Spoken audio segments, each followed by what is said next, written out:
खूब चिल्लाइए, खूब हाला कीजिए, बजेगा साज और आवाज आप लोग के बीच आ रहे हैं भोजपुरी जगत के सुप्रसिद्ध लोक गायक आलम राज और उनके साथ में आ रही है पनीता वंदना।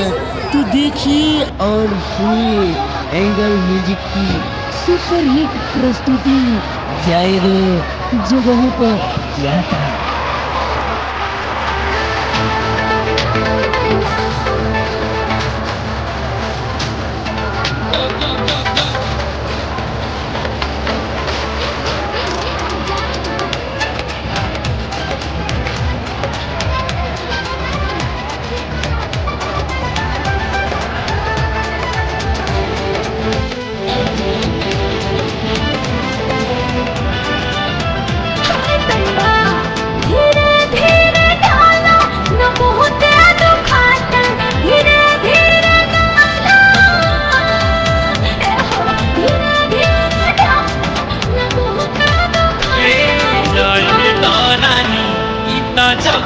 बजाता जाए तो रानी ई तो जगहे बजाता दर्द होता है सन न सहले सहता दर्द होता है सन न सहले सहता जाए तो रानी ई तो जगहे बजाता जाए तो रानी ई तो जगहे बजाता बुझलू।